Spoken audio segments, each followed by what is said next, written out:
Let's Talk with Annette, and I'm your host. And on tonight's program, we will be discussing Budget 2023. But even before I get into the actual discourse, permit me to share, do some housekeeping, get some housekeeping matters out of the way. You will recall that the budget was presented some 3 weeks ago, and we started budget debates on the 23rd of January 2023. And those debates lasted for some 2 weeks. So 1 week was specifically designated for the debate, the actual budget debate on the speech presented by the honorable member, Miss Dr. Ashni Singh. And the other week, that was from last week, 4 days of the consideration of the estimates, and that to me is the heart, the core of any budget, because you need to know what are your current, what are your revenues, and what are to what your expenditure would be like across the varying sectors. So I want to take this opportunity to congratulate all of my colleagues, 31 of us on the opposition bench, that participated in Budget 2023. I think we did a fantastic job. We were able to highlight many of the deficiencies of the government and also suggest alternative measures if we were in government, or when we get into government. When I say we, I'm actually referring to a Partnership for National Unity and the Alliance for Change. So once again, a big congratulations to all of my colleagues who participated in Budget 2023. I also want to let you know that Let's Talk, this very program, can now be found on YouTube. So I will invite you just at the lower bottom of the screen there. You will see Let's Talk with Annette, and you can now find us on YouTube. And all you have to do is just go and subscribe to the channel, so you will be informed whenever postings are made on the YouTube channel. I also want to take this opportunity to extend special birth anniversary greetings to those of you who might be celebrating a birthday today, early up in the week, later down in the week. For those of you who celebrating a wedding anniversary, happy wedding anniversary to you and yours. And for those of you who might be celebrating the birth of a newborn in the family, once again, a big congratulations to you. The other issue I want to highlight, and I will keep highlighting it because it is current, and that has to do with the continuation of the registration. GCOM opened its registration, the continuous registration cycle. I think it was in January 3rd, 2023, and this will go until March 31st, or May 31st, 2023. So I want to encourage parents, guardians, grandparents, aunts, uncles, whomever you be, once you have a lad who will attain the age of 14 by June 30th, 2023, that child can now be registered. For those persons who might have misplaced their ID card, you too can get re-registered, or you just visit any GCOM office and request for a replacement. It's a simple process, right? The whole registration thing, it is a simple process, less than 10 minutes. If you're residing in a new area and you want to be transferred, you too can visit any GCOM office in your district across the regions and request for a transfer. Remember, All that is required is just a birth certificate or a valid passport. Again, a birth certificate or a valid passport. If persons have, names by way of depot, that too will be required for this process. So please, registration or having a ID card is not just for voting purposes. It can help in you doing or transacting any sort of business, whether you have to open a bank account, whether you have to get a job, whether you have to file or apply for a GRA TIN certificate. It can be used for these very activities, right? I also want to let you know that offices open from 8 in the morning to 12, 1 to 4:30 from Mondays to Thursdays, Fridays 8 to 12, 1 to 3:30 on Fridays. So please, let us spread the message. Let us encourage others or encourage persons to get registered. For those of you who might be experiencing difficulties, please, you can, reach out to me. You can get me via social media platform, that's the Facebook Messenger, or you can visit any of the PNC offices in your district or AFC offices in your district, and any member of parliament who resides within your area and you need our assistance. We are here to provide you those assistance, right? Well, the main topic this evening is that of budget 2023. And as I said before, I don't have a guest this evening, but I will try my best to share with you what really transpired in the National Assembly over the last 2 weeks. Even before I go to the topic, I want to remind each and every one of us that COVID is still with us. So please ensure you wear your mask, sanitize or wash your hands regularly, and please maintain your 6 feet distance, right? We have to protect ourselves so that we can help in protecting the lives of our loved ones. So, Budget 2023 was presented and passed.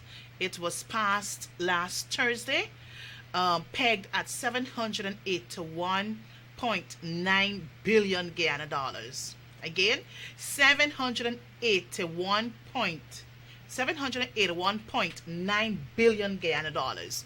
And the theme for Budget 2023 was that of improving lives, building prosperity for tomorrow. Improving lives, building prosperity for tomorrow. Well, myself and colleagues, we were able to examine the estimates and also the speech presented by the Honorable Dr. Ashley Singh. And, we had our shadows and those support MPs in the clusters. They did their thing last week before the last and also last week. And I must let you know that we all are dissatisfied. We are disgusted and we're disappointed in this year's budget. The government will tout the biggest budget ever. But the reality is that a nation would have the biggest budget ever. But a question that will always remain unanswered is whether the lives of ordinary Guyanese have changed. And I can tell you, from budget 2020, 2021, 2022 budget was some $552.1 billion Guyana dollars, and then you had 4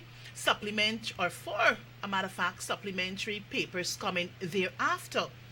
But if one is to conduct a survey, you go into South Georgetown here, you visit Tiger Bay, Visit Albertown area, visit Queenstown border, and more. Haslington, the Buxton, the people will say, well, nothing improved for me over the last year. But you know what? The PPPC, they continue to boast and brag that budget 2023 will bring prosperity to all.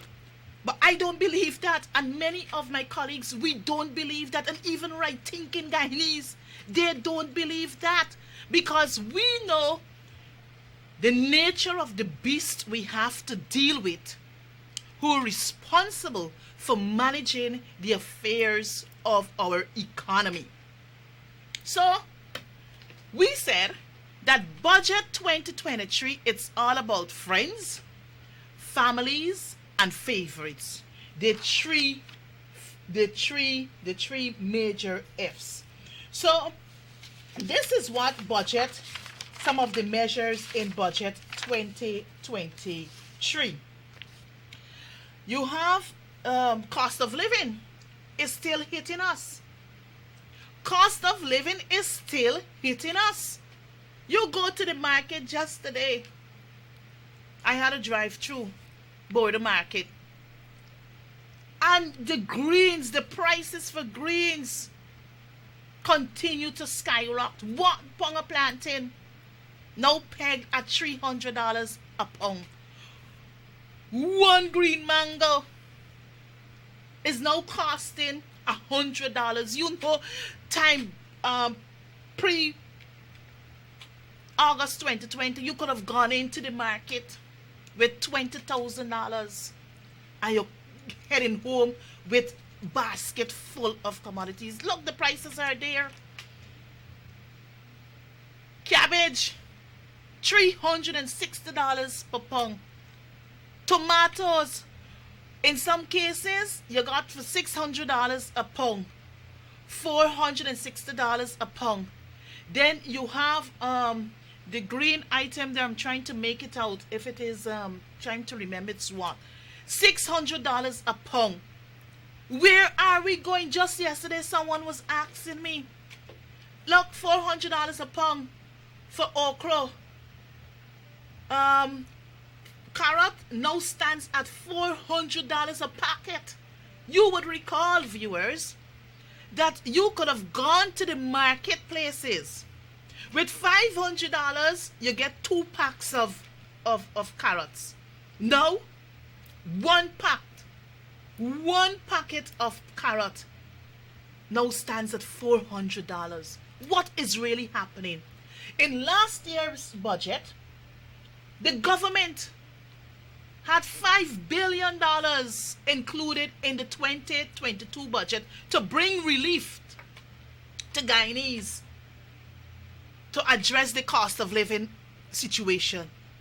But as I said before, let's do the analysis, let's do the survey, and you will see the people down in South Georgetown, whether you're living in Agricola, whether you're living in Macdoom, you're living in South, North Rumveld, Shirley Field, Ridley Square, Roxanne Burnham, West Rumveld, Lane Avenue, Charlestown, Alboystown, West La Penitence, Castello, Northeast La Penitence, Tuckville, Meadowbrook.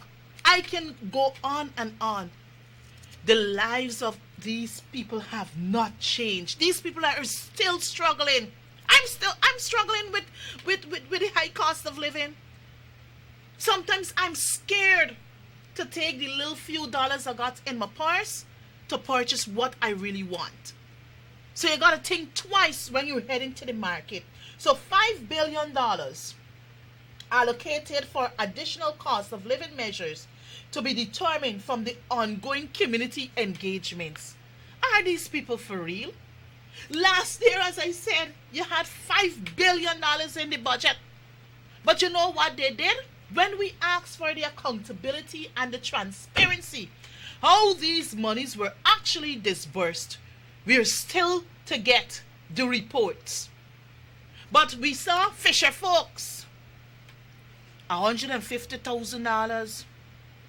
They had a little situation in Golden Grove. And, things end up at Monrepo. Vendors claim they lost $1 million in Eggball and Polari. But I sure secretly, those vendors were compensated. Right? What else you had? You had rice farmers, 150,000 Ghana dollars. You had the Gaisuku workers who continues to benefit from the treasury in this year budget alone for current expenditure. They got $2 billion. For capital expenditure, they received $4 billion. So for 2023 alone, Gaisuku, the failing sugar industry, was able to get an allocation of $6 billion from the treasury. But they're not putting back anything into the economy, but yet sugar workers benefited $250,000. But what did the public servants got? Nothing other than 8% increase in salary. What the teachers got? Nothing other than 8% increase in salaries. What the nurses got? Nothing other than 8% increase in salaries. But they got to face what is happening in the marketplaces. But this government don't care. So again, $5 billion in the 2023 budget to address cost of living measures. And it is the same old thing will play out. You wouldn't see this $5 billion, some of this money going to South Georgetown. You won't see it going into Tiger Bay and these areas that really are in need of the assistance. No, you wouldn't. What else we saw in budget 2023 that we in the opposition felt that more could have been done for our vulnerable people? Increase in old age pension. Now, you would recall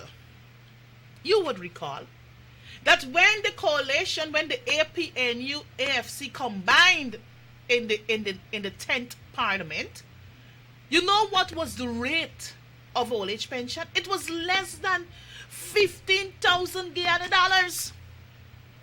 So collectively we were able to move and to call on the government to pay our elderly people a handsome and decent old age pension. And you would recall us saying to the then government, the Ramatara government, pay the elderly $20,000 per month. But that didn't happen. So when we went into government in 2015, we were able to raise the old age pension to a reasonable amount of money. So when the PPP came into government, the old age pension at August 2020 was standing at 20,500 Ghana dollars.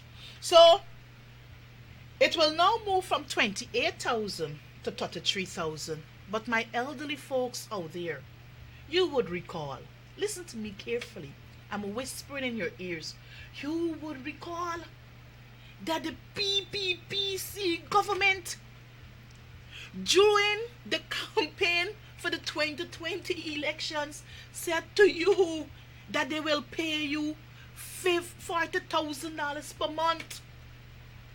$40,000 per month. Well, you're still waiting. So this year, you will move from 28,000 to 33,000. I have just shown you what is happening in the marketplaces. I discount yet the medication or the health bills our elderly folks gotta be confronted with.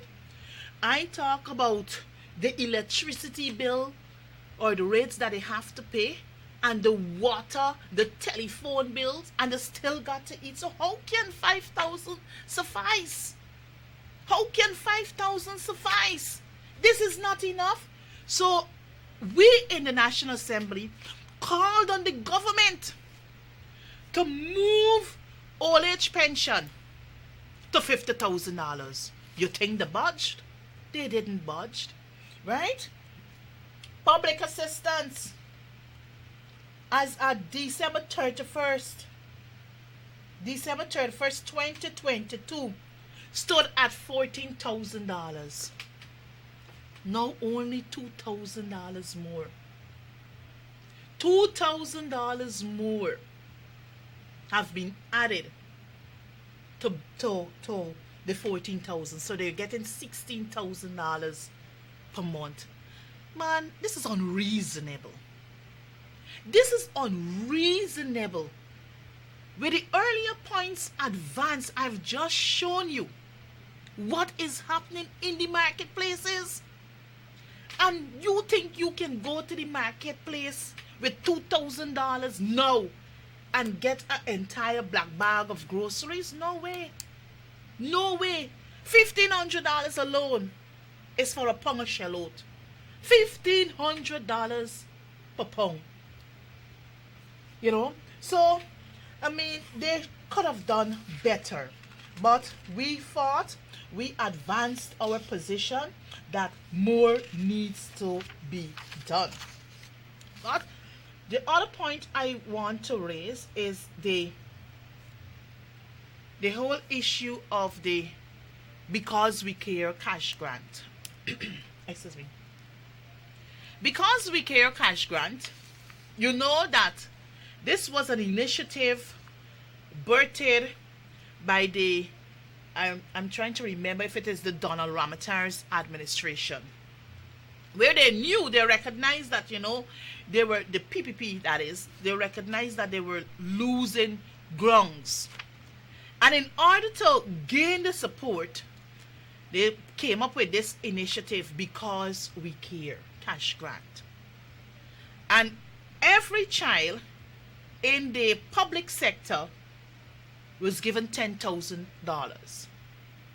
Before the People's Progressive Party Civic left government in May of 2015, there's a cabinet document signed by the then Cabinet Secretary Dr. Roger Luncheon that this initiative cannot be sustained.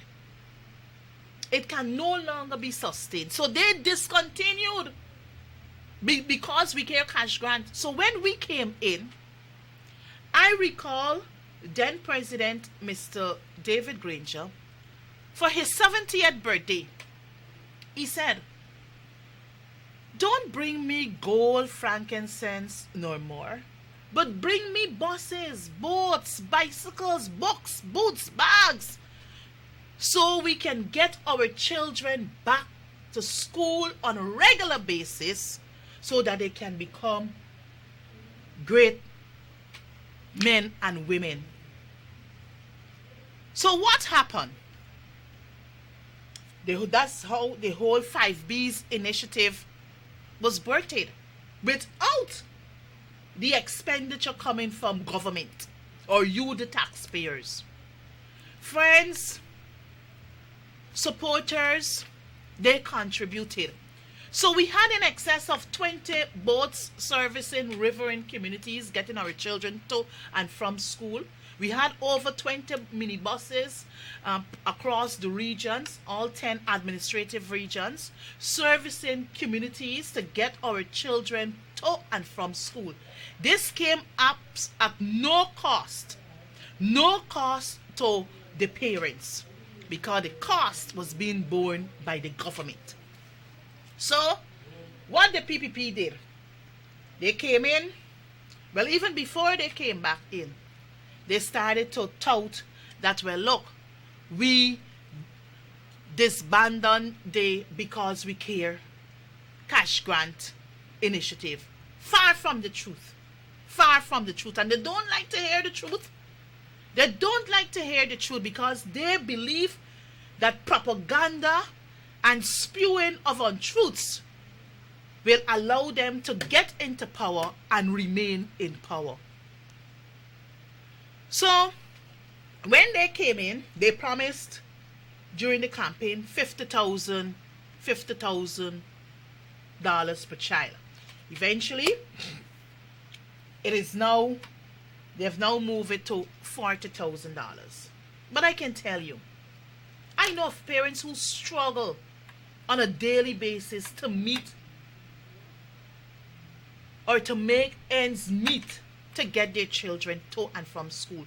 So that $40,000, it cannot even purchase an entire school supply, from uniform to books and whatever else. It cannot. It cannot. Then the parents now on a daily basis gotta find transportation cost to get the children to and from school. And you know, many of our children in the public school, after 3 in the afternoon, they head out to extra lessons. That is an additional cost to parents on where transportation is concerned. But no, the PPP believes that this $40,000 gonna make people smile. I mean, why? I recognize that it is a form of assisting parents, but I believe, and my colleagues, that more can be done. So rather than disbanding in the David G minibuses, the boats that were providing free transportation service to our children, you know, they replace it with the Because We Care cash grant, right? The other thing that we did, we ensured that there were breakfast in schools. We have seen across the social media platform what children are, what is actually given to children for breakfast. Is a slap. That's a slap in the faces of our children and their parents. So the Ministry of Education, the government, needs to do more. But colleagues, friends, in budget 2023, there is the program called, or this new touted project, Men on Mission. Men on Mission. This is not no new initiative of Mr. Irfan Ali. Men on Mission, you know, has been around for some time. I think the Americans, they started this whole initiative with Men on Mission. But you know, we have a government that likes to copy and plagiarize. So everything that looks good in their eyes, they will collect it and claim it as theirs, as they're doing with many of the projects they would have inherited from the coalition government. But I will leave that conversation for another program, because I will bring a colleague of mine, the Honorable David Patterson, for us to discuss many of the projects that were left by the coalition government. So this Men on Mission, I think, was birthed sometime in 2022, can't recall. But when you look at Men on Mission, this is a group of men, whether from the Army, the Ghana Police Force, according to them, the government, persons from civil society, you have spiritual leaders. I don't know who they are. We're yet to know who the makeup of some of these people that compose this team, Men on Mission. So in budget 2023, under the Ministry of the Presidency, $500 million. $500 million is catered for in this budget. So I will now play a video during the interrogation of the expenditure or the estimates. My colleague, the Honorable Ganesh Mahipal, questioned Madam Gail Teixeira on this particular initiative. And many of the questions that he asked are pertinent questions, because we want to know how this money will be expended. What transparency and accountability measures are in place to ensure that this money is not being used as slush funds, because you know they're good at that. So I will now play that recording, so you will hear what were the questions asked, what were some of the concerns raised by Honorable Mahi Paul, because at the end of the day, this is taxpayers' money. And as leaders, we got to know, as parliamentarians, we must know how these monies are being expended. So I'll now have that video played. Mr. Chairman, project code 1702300. Men on Mission Program. A sum of $500 million is budgeted for this project code. Can the Honorable Minister say to this House what are the enhanced human and social development that this sum will facilitate? Honorable Minister. Thank you, Member Ganesh Maipal. The 500 million here is to deal with a number of initiatives under the Men on Mission, particularly community works, like you've seen, the building of homes for very, very indigent persons, as well as working on community projects such as sports fields and so on, or sporting activities that will help, and vocational training, social counseling, etc., that would help people, particularly focusing on issues affecting men, as you know, life expectancy, mental health, and education, as well as addressing domestic violence. Mr. Chairman. The Honorable Member, go ahead. Thank you, sir. Mr. Chairman, with reference to the building of homes, community work, and enhancement of sport facilities and so on, can the Honorable Minister specify what criteria will be used to assess so as to ascertain the urgency of need in terms of especially these constructions of homes and so on? Is there a format where people can apply for assistance and the Men on Mission will do an assessment? Is there that kind of arrangement? Honorable Minister. Mr. Maipal, I think that you may have seen the conditions under which a number of the very elderly lived in horrible, horrible conditions, and that those persons were addressing people who were living in very bad conditions and too poor to be able to help themselves. And so there's no criteria, as you said, in relation to, as you asked, in relation to sporting facilities, etc. But if one goes into a community and there are a number of social problems where interventions could help to address these concerns, the Men on Mission would do that. You also know the Men on Mission have their own body that makes decisions for them as well. Thank you, Mr. Chairman. Mr. Chairman? Go ahead, Honorable Member. Thank you, sir. I understand what the Honorable Minister is saying, but in an instance like this, I would like to believe that for prudent financial management and proper spending of taxpayers' money, and in this sense, $500 million, I'm of the opinion that there should be an assessment team to ascertain on a needs basis the assistance for our residents and citizens. Mr. Chairman, I don't disagree that there are elderly people that need assistance, but similarly, there should be some assessment, prudent financial management, and proper spending of the taxpayers' money to assist the people who are in need. Can the Honorable Minister say if they are going to establish a secretariat or some management committee to do that level of assessment so that the money is spent not on selective purpose, but rather on a needs basis? Honorable Minister. Mr. Speaker, there is a body that is managing the Men on Mission.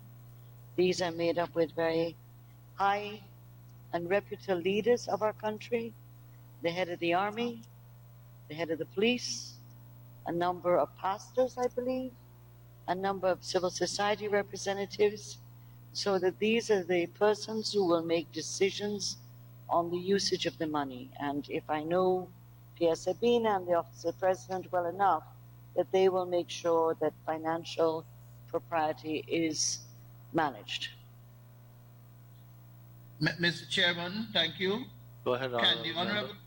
thank you. Can the honorable minister say what is the structure in place for this Men on Mission program? I heard her saying that there are a number of reputable persons managing this program. So may I ask, who is the head of the program? Who's the deputy head? Who is the secretary? Who's the treasurer? And what is the hierarchical structure of this newly established program where we're asking taxpayers to fund with $500 million? Honorable Minister. Mr. Speaker, this is a new initiative, and as I said, it is led by, it is not airy-fairy, sir. This is a Men on Mission. You know, maybe you're too young, but there have been many attempts over the years to get men involved in advocacy on domestic violence, sexual violence, which my colleague on the other side, Mrs. Lawrence, would be familiar with, for example. And many of these have been fleeting and not held their ground for long. This is the first time we have a very powerful organization, and not to use it as a formal organization, but a coming together of men in our country, over 1,000 men in each region, who are involved in responsible parenthood, responsible lifestyles, being opposed to domestic violence and sexual violence, and recognizing their role in the community to play a more active role in terms of caring and reaching out to people who are less fortunate. So it is a new initiative. It is led right now, as I said, by the head of the Ghana Defense Force, the head of the Ghana Police Force, the number of religious leaders of Islam, Hinduism, Christianity, and a number of other leaders. This is a very broad-based, led by a very broad-based body of people that are involved with it. And as it gets on, it will take on greater structures and frameworks and so on. However, at this point, they are doing important work in raising the image of our men, which I'm sure you agree with, Mr. Duncan, and that in terms of men playing a more important role in building society. Any of us as women having meetings in communities, the majority of people who turn out are women. Women are engaged. Women want to come and find out what's going on. Our men have been somehow lagging back. This brings men, 1,000 for every region, on board to make a powerful movement of men deciding and playing a greater role in the issues that confront them as men themselves, as well as society. So the money is to deal with some of these issues. You know, I mean, the criteria for the elderly and the indigent, I don't know what criteria you want. That someone is having a latrine, so they're available. Someone living in a tarpaulin is available. Come off of it. These are very, very poor people who are living under terrible conditions. We must have a humanitarian view instead of trying to clock everything by criteria. If you find a woman living in terrible conditions, abandoned, don't we want to lift her up? Don't we want to lift an old man up? Or are we losing our humanity? So I believe that the Men on Mission with $500,000, $500,000 can bring in a number of programs that can make people's lives better, and including their own. We want our men to be able to deal with their health issues. We want our men to be able to deal with improving their education. We want our men to not pummel women, to not be beating women as we have in our society. And this is part of the objective of Men on Mission. So I understand where Mr. Mayapal is coming, but let us give this movement that is not old, it's recently started, let it give it its chance to take a form an organization. What will happen automatically with $500 million is that the fiduciary oversight will be done and will be scrutinized by the Auditor General's office as per norm. Thank you, Mr. Minister. Chairman, Honorable Member, Mr. Maipol. thank you, sir. I must say that the whole lecture on good practice and humanitarian and so on is good. I support humanitarian practice also, and I support the fact that those who need help ought to be helped. But my concern, sir, is that we're asking the people of Guyana to put into a program 500 million Guyana dollars, and there seems to be no financial management in keeping with the Fiscal Management and Accountability Act for this money. So I ask the Honorable Minister again, who sits on the Public Accounts Committee with myself, who spends time to scrutinize the expenditure of government in keeping with the Fiscal Management and Accountability Act, the Procurement Act, the Stores Regulations, and all the other laws that governs the finances of this country. What is the established structure that is in place for the disbursement of this fund, and what is being used to assess who will get the help? Is it just that these reputable men in the name of the GDF head, the Guyana Police Force head, the spiritual leaders and so on, is it that they just choose a community to go into and see somebody who's vulnerable and make an assessment and decide to build? Or is it that they're going to give the opportunity of doing a proper assessment of areas in different regions? Will this, and another question to follow up on that, sir, this $500 million, is there a cap where they will say 100 million for region 1, 100 million for region 2, or is it just isolated to one region? All those are concerns, sir, because all across this country, there are poor people who need assistance. So what system do we have to cater for the poor and vulnerable, as opposed to this ad hoc manner? Mr. Speaker, Honorable Minister, would you mind if I sit down more? just before you answer, yes, you can sit and answer the question. We have had a good speech there by the Honorable Minister to ask 2 questions. And I would ask the persons asking questions to be very succinct with their question rather than making speech. In fact, Mr. Maipol went into some speculation too. So, Honorable Minister, you may sit and attempt to and answer the 2 questions which were asked. Thank you, Mr. Speaker. This is capital. We're looking at the capital allocation in the budget under Office of the President for Program 01. And therefore, this is a capital issue. A number of these issues relate to policy, and I would therefore suggest to the honorable members that the policy questions you're asking can probably go in questions to the ministers so that you're able to respond in more detail to these issues. In terms of the fiduciary oversight, which was asked for by Mr. Maipol, any use of the capital money in the Office of the President must go through the normal process that are covered by the Procurement Act, the financial laws, and the FMAA. So that some of the concerns that Mr. Maipol has, I think, will be addressed by that. And I wish to remind Mr. Maipol that we looked at the audit performance record during the COVID vouchers, which was supposed to give 11,000 people vouchers during the COVID in 2020, and that 9,000 never received any, and there's no documentation to show for that. So I do understand where Mr. Maipol is coming from. Having come from that past, I would understand why he's highly suspicious of an allocation like this.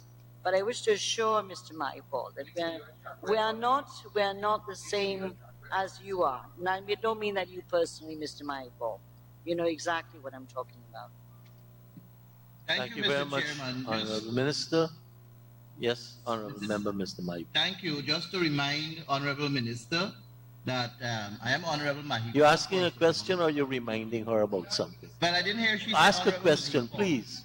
We're not And going to sir, encourage an exchange of policy statements here.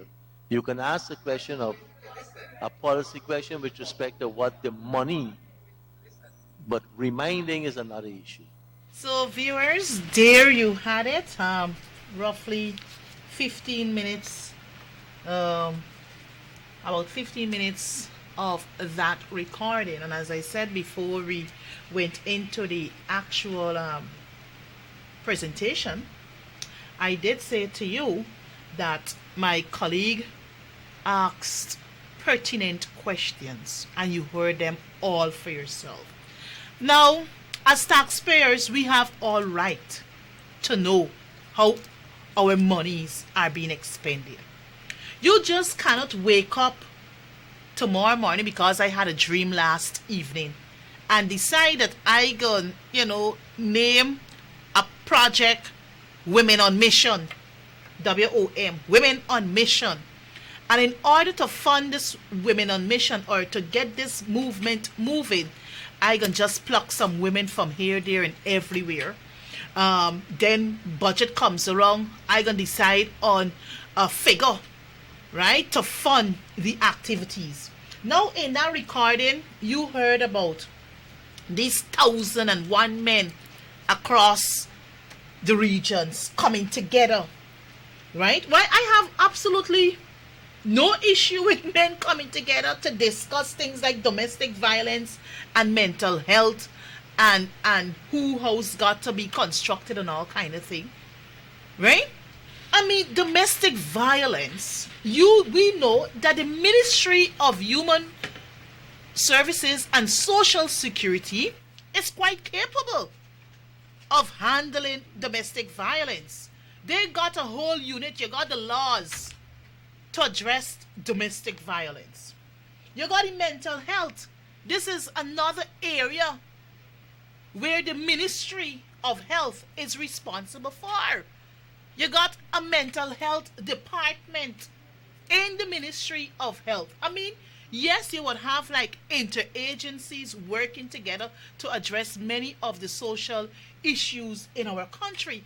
But men on mission, and then even if, because the question Mahi Paul asked, the structure, in any organization, any project, there must be a structure for a project.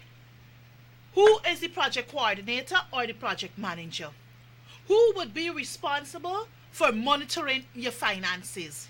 Who will be, let's say, some peer educator or some social worker? There must be people within the structure.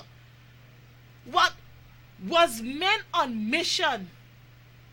Was it actually registered as an NGO or some interest group body organization? No.